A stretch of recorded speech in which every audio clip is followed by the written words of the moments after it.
the rib cage, the muscles are contracting, bringing in. Okay. All right. Sorry for the side. No, I guess. All right. Okay. So we're having retractions. If you ever see retractions with a question, bad, bad, bad. You'll see that in newborn. You'll see that in peds. Chest X-ray. You don't need to read chest X-ray so much, so don't stress on that too much. But you'll see infiltrates. You'll see some atelectasis. They can do a blood gas to see how their oxygen is and their carbon dioxide. Those are just a bunch of tests you can do. The doctor orders that. So if you're studying for this test and you're like, what do I need from this slide? Not maybe this bottom part, maybe more this top part. Okay. Questions on meconium aspiration? Okay. So you have meconium aspiration. Another respiratory issue you might have is transient tachypnea of the newborn. What does transient mean? It comes. Yeah, so it's just temporary, there's like back in the olden days, they used to call people that were like hobos transient, like they're homeless, they come in and then they leave, and they're just like people that aren't stuck in one place ever. So transient means it's just temporary. This is a self-limiting disorder. So it happens because there's extra fluid in the lungs usually, causes some mild respiratory distress, but it's gonna resolve on its own in about 3 days. So this is a good example. A good example of this is I have a friend that she had a baby. It was her third kid. Baby came out super fast. So the pelvic phase where we're kind of squeezing baby and squeezing all that fluid out of baby didn't really happen because baby was fast. So some of that amniotic fluid was still stuck in the lungs. Baby was born, needed to have a little CPAP on for a little bit, was good like a day later. So the body can absorb that fluid, but they just need a little bit of respiratory support in the meantime. For this type of patient, it's either, sometimes it happens if mom is like sedated, so baby's a little sedated too. It can happen by C-section because they're not being squeezed, or just a really rapid birth. They're gonna have the grunting and retractions. Grunting bad, retractions bad. Labored breathing, they might also have nasal flaring. Nasal flaring is another really bad respiratory symptom in kiddos. So can anyone flare their nose on command? Some people can do that where they like make their nostrils go like out a little bit. I can't do it. Babies, if you do that, that's a sign of respiratory distress. They might be a little bit cyanotic. They might have respiratory rates that are pretty fast, 100 to 140. They might also have barrel chest. The breath sounds might be diminished in the bases because there's fluid there. So this one, yeah, we need to give them support. We need to give them oxygen, help with their oxygenation, but we don't have to do a whole lot of other things because time will fix this, okay? You know it's better when their respirations are back to normal, so less than 60, and their oxygen stats are good, and then they'll usually do a chest x-ray to make sure it looks better, then try to get the oxygen down. So when they no longer need oxygen and their sounds and their signs and symptoms, everything assessment-wise looks better, they're better. Questions on this one? Okay. All right. Persistent pulmonary hypertension of the newborn. This one is more dangerous. For here, you're gonna have pulmonary hypertension because there's some shunting. Some of those holes, remember we talked about the holes that close, all of the ones between the heart and the lungs and the vessels, all those ones that are supposed to close, maybe some of them didn't close. So your oxygenated blood and your not oxygenated blood are getting all mixed up. And it's stressing your body out. Sometimes the blood will bypass the lungs altogether. And so you're gonna have issues with this. They're gonna have about 12 hours after birth, their body's not gonna be able to handle it anymore because they are not getting blood through or oxygen through their umbilical cord, right? We cut that off now. So they have to do it themselves. You're gonna see the retractions, grunting, cyanosis, which is all those bad things. They're also gonna have a heart murmur, systolic ejection murmur. If they do an echocardiogram, they're gonna see the blood mixing. Have any of you guys seen an echo where they have like the little red lines and the blue lines with oxygen and oxygen? If you ever get a chance, you should look at them. It's like, once you see it, you're like, okay, cool. It's not that crazy, but it helps you understand like how the blood's supposed to go. For this one, blood is not going the right way. They might have to do ECMO. They might have to have some sort of heart-lung machine with them, some severe big interventions. So if we're talking about these three, we've talked about meconium aspiration, transient tachypnea of a newborn, and persistent pulmonary hypertension, which one's the worst? This one. This one. Which one's probably the easiest? That's the one. The transient. The meconium could be, but it kind of depends on the case. Some of them are worse, some of them are better. Okay, good. Alright. Sometimes they don't have a good idea of why baby is having respiratory issues. It could just be because their lungs are not mature and they don't have surfactant. Maybe they didn't get what medication? Betamethasone. They might just have respiratory distress syndrome. So if they have that, they're gonna have all of those signs that we've been talking about, but if we don't have a specific name to call it, is respiratory distress syndrome. Fun facts for you though. Pounded in your head that we need that betamethasone for surfactant, right? If baby doesn't get that before birth, they can give like an oral, like into the lungs version. So there is another version. We just prefer them not to need it. Does that make sense? So there is a surfactant, and we'll just call that surfactant. We're not going to give it a name. So they can give surfactant now after birth. There's a little scoring chart. You will not need to score anything on the test, but just to kind of show you. They look at chest movement to see if his respirations are synchronized, if they're like if there's a lag, if they have that seesaw back and forth like we saw. They look in between the ribs to see if there's retractions. If there's a lot, none. They look at retractions here in the xiphoid. They look to see if there's nasal flaring, and then they look for grunting. So all of these are things they can use to score distress, but you will not need to do that on the test. All right. All of these respiratory babies, we can suction them, get out any mucus or any issues that they might have and get that out. We can give them oxygen. We can put them on a CPAP. We can put them on a vent. We can put them on just blow-by oxygen. The extraneous surfactant, that's the one we can give them afterwards. So they didn't get betamethasone, or maybe they did, they just didn't get enough surfactant, we can give them that. Supportive care means we make sure that they're comfortable, we make sure that they're hydrated, we make sure they're getting food. We can do that via IV, or they can do like a feeding tube. You're gonna wanna monitor blood glucose regardless. Supplemental oxygen, I guess I had that on there twice. Neutral thermal environment, what does that mean? So not too hot, not too cold. So that's what that little baby, when we saw they had that little sticker on them, that had the little temperature probe on it, I think it was a ducky or a bear or something, I don't remember, it was in the video.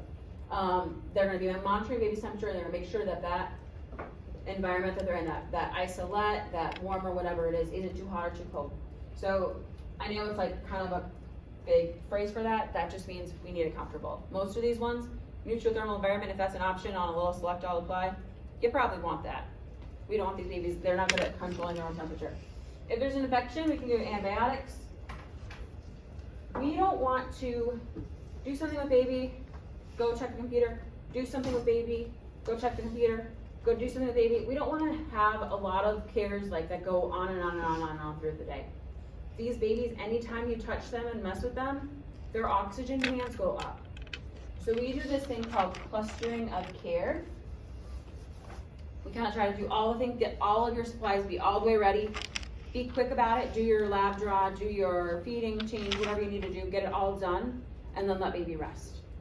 We can do them prone or side lying if needed. This is one of those instances where the safe sleep thing, we're monitoring these babies, so if they need to go on a different position, that's okay. And then parental support and education. Okay. That was a lot. How are you guys feeling? Overwhelmed? Maybe, maybe not. Okay. That's the first section. When we get to the intracranial regulation, there's 2 of them.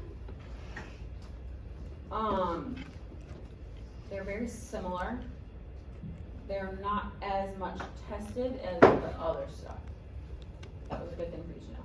There might be like 1 question or 2, but not a lot, on the intracranial regulation stuff. Okay? Alright. So, hypoxic ischemic encephalopathy. Have you guys covered stroke yet? No? Maybe not? Okay. So, this happens when there was insufficient oxygen to the brain, and what does ischemia mean? Tissue death, tissue lack of blood. So, because of hypoxia, so no oxygen, some tissue in the brain, and ceph is head, right? Encephalo, inside the brain, and some brain died. So this is basically a stroke. So hypoxic ischemic encephalopathy. So some sort of asphyxia, so they weren't able to breathe, means that they didn't get blood to the brain to meet the demands. That's a lot of words, isn't it? With this, you're going to see it in your mouth crosswalk. Do you think this baby is pink and crying and moving nicely all their extremities? No. So you're going to look at all those things at the initial breath. We need to start resuscitation. So do you remember on that last PowerPoint, there was a steps 1 through 7. I think it was Hope was like, or maybe it was one of you guys, was like, do we need to know this 1 through 7? That's what you're going to do for this type of thing too. We need to get that baby, suction them. We need to get them dried off vigorously. Hope they're going to start breathing. We're going to do bagging, check for a pulse. We're going to do all of that newborn resuscitation stuff. We're going to keep watching them. We don't just leave them and go. Neutral thermal environment is with everything. Check out blood sugar levels, parental support, and education. Okay. This is an emergency.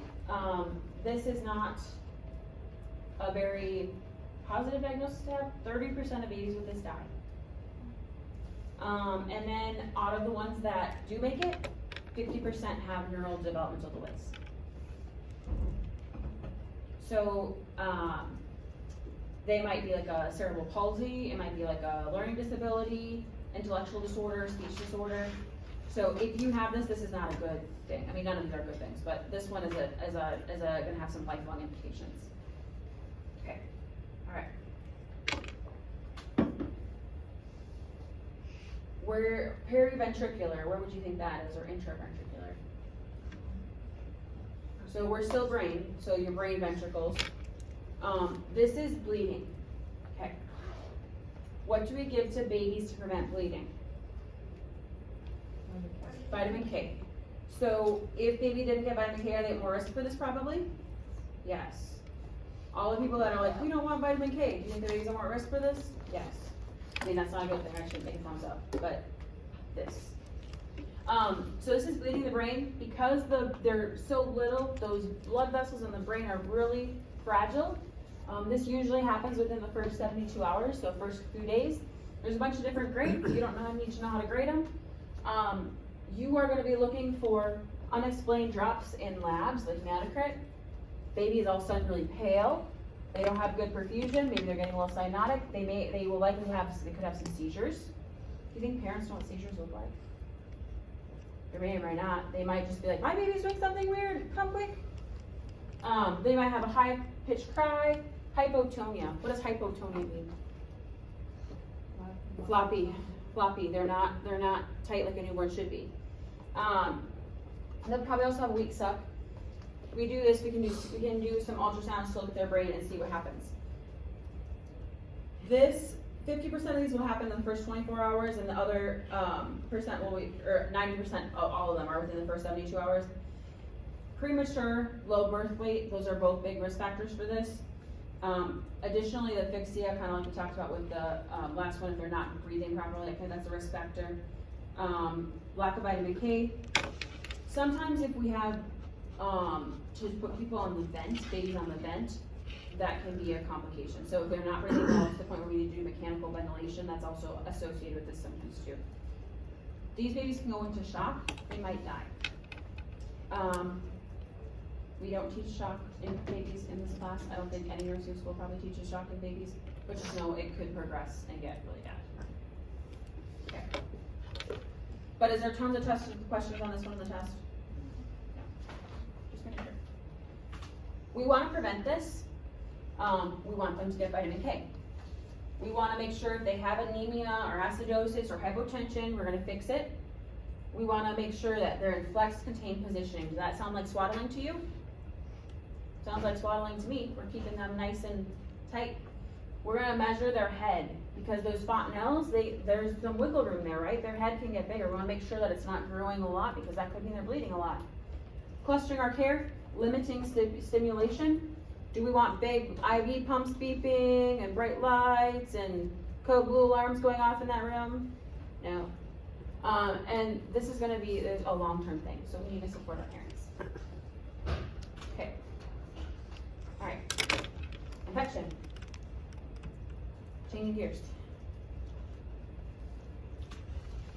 Any sort of newborn infection can have a variety of causes. It could be congenital, so that'd be like intrauterine, they're born with it. It could be early onset, something you're exposed to during birth and labor, or it could be something like, there's a chart in your book if you want. You are gonna see some non-specific symptoms, and but you're looking for risk factors. You might have positive blood cultures. You might have C-reactive proteins might be up. But you're gonna have similar types of symptoms to any adult, right? They might have fever. They might have some difficulty with their breathing. They might have some things like that. The main thing for you as the nurse is you need to prevent this in the first place. How many of you guys really wish you could have fancy nails? Some of you? You don't have to admit it if you don't want to. They did a study, and there was a NICU where all these babies were getting infections, and it was really like, it was some weird bacteria, right? And they were like, why are all of our babies getting this infection? So they started swabbing stuff. Guess where they found the infection? I already said nails, so you're already gonna guess it right. They found it under people's nails. The nurses that were caring for these NICU's babies, they had long nails, some of them fake nails, some of them, and there was bacteria underneath the nails, and they were giving it to the babies. Do you think those nurses felt horrid? Yeah. So making sure we're prevention, and then early recognition. With any infection, you might have some respiratory issues, some perfusion issues. You're gonna wanna address those things. We wanna educate family, make sure that people that are seeing baby are being vaccinated, that sort of thing. Yeah, that's general infection. There is one specific infection that is on your test. That's the next one. It's called necrotizing enterocolitis. Has anyone heard the word necrotizing before? What does that mean? Yeah, it's like eating itself up a little bit. Enterocolitis, where would you think that is in the body? In your intestines, in your colon, yeah. So this is sometimes abbreviated as NEC. So necrotizing enterocolitis. It's caused by a few different things. Partly, the bowel isn't getting good blood flow. And then there's bacteria in your gut. And then sometimes it can be with the feeding. All those things in combination can lead to this. It's pretty, I shouldn't say pretty common. It is more common than we would like it to be in NICU babies. The first major symptom is gonna be abdominal distension. So things aren't moving through, so their belly gets big and rounded. Do you think these little babies have a lot of extra fat tissue? Do you think it's easier to see if they're big and rounded than it would be an adult, probably? You're gonna see that. If you see a big abdominal distension, tenderness, sometimes bloody stools, but feeding intolerance. So these two together, abdominal distension and feeding intolerance, meaning that they're having a lot of spit up. They're spitting up a lot of stuff, and maybe it's kind of has like that bile, yellowy color to it. That is gonna make you really suspect NEC. It can also lead to sepsis, lethargy, shock, all bad things. We don't like those. KUB, that's like an old, your book uses it. It's an old term. They did an abdominal ultrasound, okay? KUB abdominal ultrasound.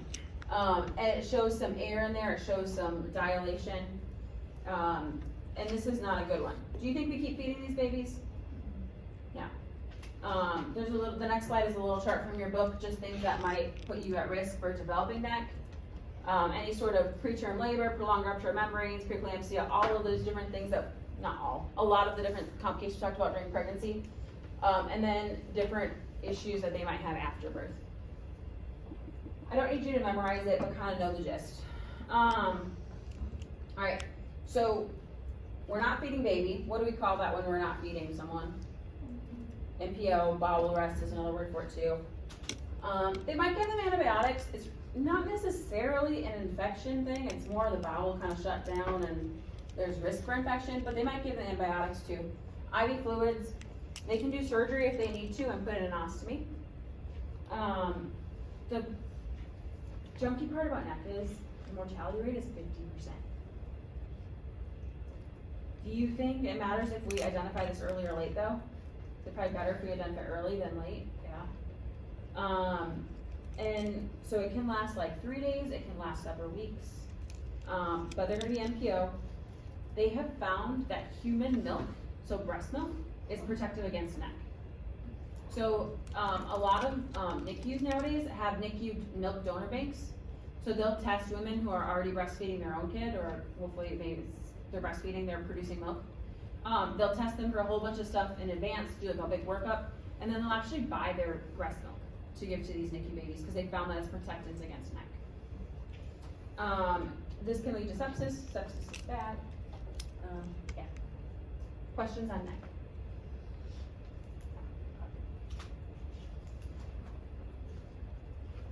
Am I losing y'all? Maybe a little bit? We have a few more, not too much. Okay. So, perfusion and elimination. I put these together because some of them are a little bit both. First one is polycythemia. So, this means, this usually happens when the placenta doesn't get they're not getting good perfusion, there's placental insufficiency. And that could be because of some sort of trauma with bleeding. So think if we had that placental abruption where the placenta's peeling away, if there was some sort of event where their cord was compressed and they were getting hypoxia in utero. Basically, with this one, any of those things, delayed cord clamping can also cause this sometimes. The skin is going to be really ruddy. The baby is going to have jaundice, tachypnea. They're going to be jittery. They're irritable. And they're going to have a lot of time, basically their whole body is irritable. So they're risk for seizures. They might be, have trouble like eating, so maybe they can't like keep eating, things like that. With this, it's a blood thing. We monitor their hematocrit. So if you see a hematocrit that is way normal, or they're saying, hey, your hematocrit is way high, it's probably polycythemia. This one can be associated with long-term cognitive or motor delays, neurodevelopment kind of things. If this one's listed on a test, it would be like, baby is at risk for multiple things, what are they? And that'd be like this. It's not like a specific question, like identify it. So I know what it is, but not all your brain power on this one. This one has multiple questions on it. Hyperbilirubinemia. What's bilirubin? Where does bilirubin come from? Liver. So hyperbilirubinemia, that means they're jaundice. Fancy word for jaundice. What does a jaundice baby look like? Yellow. Yellow. How do we check to see how much jaundice they have? Does anyone know? Their liver. There's like actually like little things that they can put on the skin to measure it too. But a lot of times they'll press on their forehead and they'll see if it's yellow, like because you'll have a little bit of the skin will blanch a little bit and it'll be yellow. They'll check to see on their chest, is it yellow, and they'll check to see on their belly, is it yellow, so to see if the jaundice is just focused on their head or if it's their whole body. There's also little monitors you can use for that. This slide breaks these down into multiple categories here.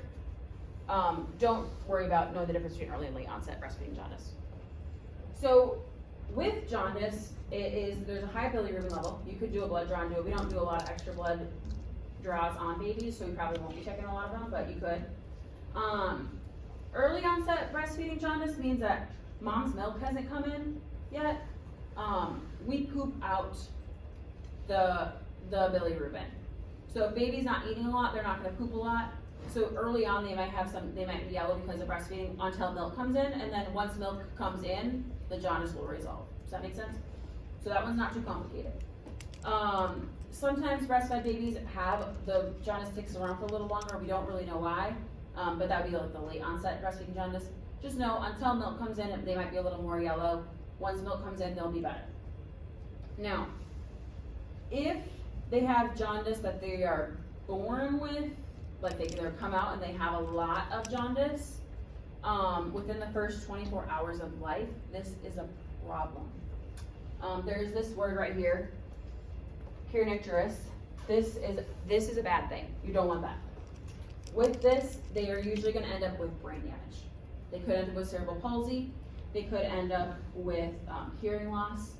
This is why we really, really need to monitor jaundice, because if it gets bad enough to get this kernicterus, they will have lifelong complications. So jaundice not treated, you can have kernicterus, and that's bad. So causes for the jaundice, you might have delayed passage of meconium, so they're not pooping. You might have infection, if they got a lot of medications during labor. It could just be that they were born too early, or when they're not processing things properly. It could be from dehydration. Big babies also tend to have a little bit of jaundice, so macrostomia. There's a lot of different complications. When we look at the baby for hyperbilirubinemia, they're gonna have the jaundice. They're also gonna have a high-pitched cry. They're gonna be lethargic, and they're not gonna eat well. Does that make sense? So jaundice, high-pitched cry, lethargic, and not eating well. For the pathologic one, do they still get the belly lights? Yeah, you can do belly lights for both of those, and that's actually our next slide. So we'll look at risk factors beforehand. We'll monitor our jaundice. If they have RH incompatibility, that could have been a cause of the jaundice in the first place. So if we know that this might be a thing, we're gonna look into it closer, keep monitoring closer. We wanna get those levels down. We can do lots of early feeding. So if they're breastfeeding, put baby to the breast all the time. Mom's gonna be exhausted, but feed that baby, feed that baby. Sometimes they'll even do like a syringe of like colostrum or that sort of things to get them moving. Phototherapy, so that's those lights. In rare cases, they can do exchange transfusions. That's where they like kind of take their blood and filter it out. Think like dialysis, but baby version. They don't like to do that if you don't have to, but if we're really high, we could do that. A lot of education and support. Fun facts for you, they have made some home phototherapy versions. So I like the belly lights you can do at home, which is kind of cool. I haven't seen them in use around here, but I think it's kind of cool that that is an option if it needs to be. Okay. Do we need a 5-minute break or keep going? I heard keep going, but I heard some people that were signing too, so I'll try to make that. All right. Do you think there's any maternal issues that can affect baby? Yeah, right? If mom is diabetic, there is a high levels of glucose that are across the placenta for sugars aren't controlled. So baby might have a lot of insulin produced and have increased insulin production. So any baby that is of a diabetic mom, that could be gestational diabetes, type 1, type 2, I don't care. We are gonna do some close monitoring of their blood sugars. Is 70 low for a baby in these first few days? What did we learn last time? 30, that if it's below 30, then we consider it low. These babies, when they're born, they might have macrosomia. We talked about that being a risk. They also will have really rosy cheeks. They might have a kind of reddish, ruddy skin color. Ruddy means red. They can have a short neck. Sometimes they'll have a little buffalo hump. Go away, it's just tissue. They may have big shoulders, distended abdomen, excessive subcutaneous fat. They're just chunky babies. But this hypoglycemia is a big risk. They also are at risk for birth trauma based on their size, right? Harder to fit through that pelvic canal if you've got big shoulders and a big head. They're also at risk for the hyperbilirubinemia and the polycythemia that we just talked about, also some electrolyte imbalances. So what do we do for them? We prevent hypoglycemia. We feed them. We do the nutrothermal environment. We give them lots of rest if they need it. And we're gonna make sure that their sugars stay in the right range. We can give them some fluids and electrolytes if we need to. They can fix if they need the belly lights or whatever for other conditions. We treat the other conditions as needed. We teach our parents what to look for. How do you know if a baby has hypoglycemia? Not like arousable. They could be really lethargic. They could have a really weak suck, like a feeble suck where they can't really eat very well. If they do cry, a lot of times they call it a high-pitched, weak cry. The baby might be kind of jittery. If our baby is all of a sudden sleeping through the night on day 1 or 2, is that a good thing? No, that might mean that our baby doesn't have enough sugar. So we're gonna keep an eye on that. With that. High-pitched feeble cry, I think that's what's on. All right.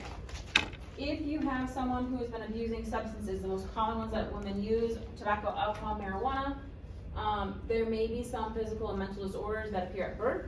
Otherwise, you might see problems that kind of come later on throughout their child's life and their adult life potentially too. Fetal alcohol syndrome is a big one. You might also have other alcohol-related birth defects. neonatal abstinence, syndrome. That is our withdrawing babies. So if baby was exposed to a drug, during, or a substance during pregnancy, they may come out and they will still be dependent on that. So we might have to make sure that our baby, is going through withdrawals in a safe way. I think there's at least one test question on this one. So with this, we're gonna check, on maternal history, figure out, hopefully they can tell us what they've taken so we can better make the care right. Talk about risk behaviors, toxicology. There's an assessment in your book if you wanna look at it. This is a lot of comfort stuff. We're gonna do comfort promotion. We're gonna try to make them in a low stimuli environment. We don't want lots of extra silence and noise and things like that. Even like, we don't like to tape things to baby because that's painful if you have to remove the tape or if it comes off. And also that skin barrier is really thin. We don't like to have extra things sticking on them if we don't need to. Non-nutritive sucking, which is that pacifier. We will do nutrition. We'll work to prevent any sort of complications like seizures or any sort of thing like that. And we really want to promote parent-newborn interaction. I know I talked about this when we talked about women who are using substances. This could be a wake-up call for that parent. It could be like a, hey, I need to stop using these substances, and it can actually be protective against going back to that. Obviously, we don't want to put our babies home in a, really not safe place. If you ever are someone who does like case management in a NICU area, it's gonna be a lot of this, like figuring out, is it safe to send baby home, is it not, that sort of thing. I don't want anyone to have to make that decision, I'll be honest, don't give me that job. That's really hard, because you can't see the future. Yeah. So that's substance abuse. Birth trauma is any injury related to the forces of labor and birth. Big ones, brachial plexus is kind of like in the shoulder. You have brachial plexus injury.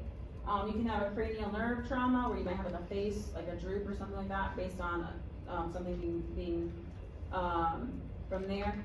Head trauma, what does cephala mean?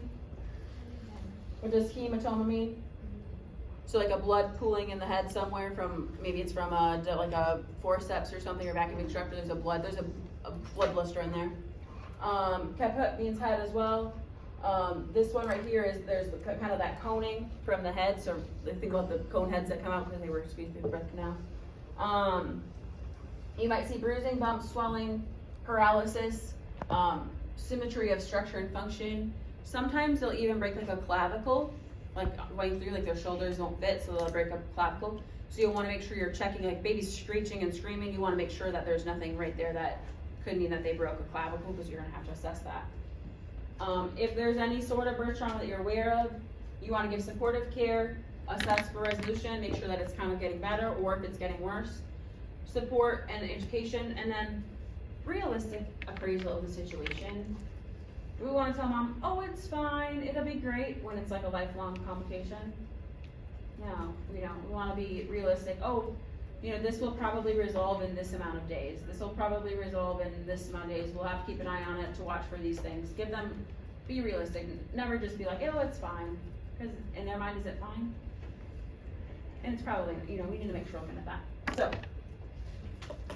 right now, I want you guys to take a little break.